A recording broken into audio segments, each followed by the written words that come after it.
They'd named date after date when Armageddon would arrive. Every one had come and gone. How'd he get his start? 5 years ago. He was a popular frat boy at Cornell. I guess he and a few roommates went out in the woods and devised their own religion, loosely based on the Old Testament's patriarchal order. Our intelligence report indicates that it was originally meant to be a joke. Drugs were involved.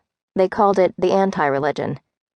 But when they began meeting regularly, word spread among the kids at Cornell and other colleges in nearby communities, somehow generating support, and it became real. Power is tough to resist, especially for an Ivy League frat boy who's used to being on top of the world. That's my take, too. She glanced away from Nate, so she wouldn't squirm in her seat at the memories that overwhelmed her whenever their eyes met. How many of his roommates still belong to this so-called religion? The original 4 are still with him. They're known as spiritual guides now, and they're part of the Brethren, the 12 men who form a close circle around him. A 5th roommate, one who joined a bit later, is dead. Dead? She echoed. At 20-something? He was killed in a drunk driving accident after a meeting. There are a few unanswered questions, but no real proof that it was anything other than that. She considered what she'd just been told. What's so appealing about his religion that others are interested in joining up? It's mostly familiar stuff, but with a modern twist. It includes extramarital sex and drug use. And Wycliff has a few assets, besides his looks, that make him more dangerous than most cult leaders. She ignored his reference to her appreciation of Wycliff's appearance and scooted closer to the table.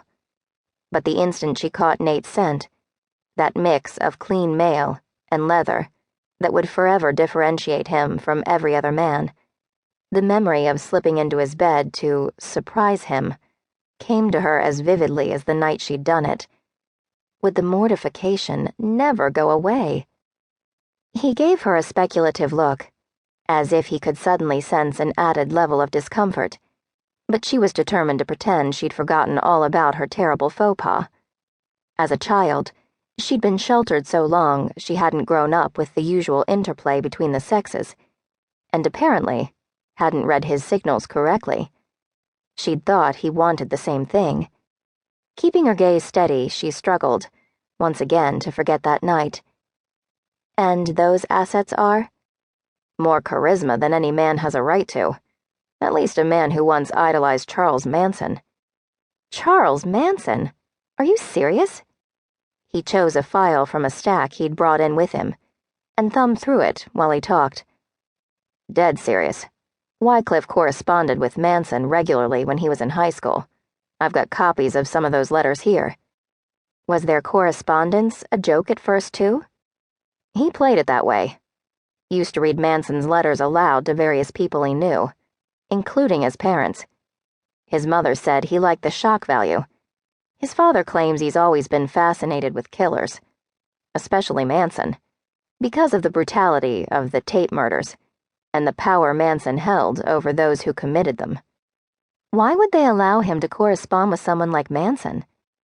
It started out as what Ethan called a psychological study. He said he wanted to major in behavioral science when he went to college. She shivered. But couldn't they see where it was going? These letters make me more than a little nervous. They should have made everyone nervous. He offered the file for her perusal.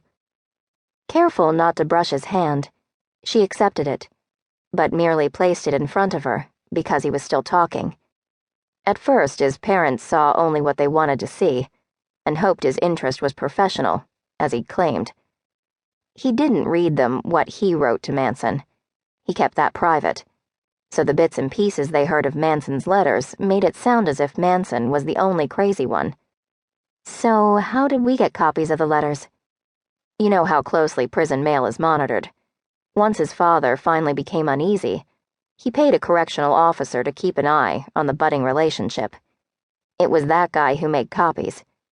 But he worked certain days and shifts, of course, and the letters that came and went on someone else's watch were lost.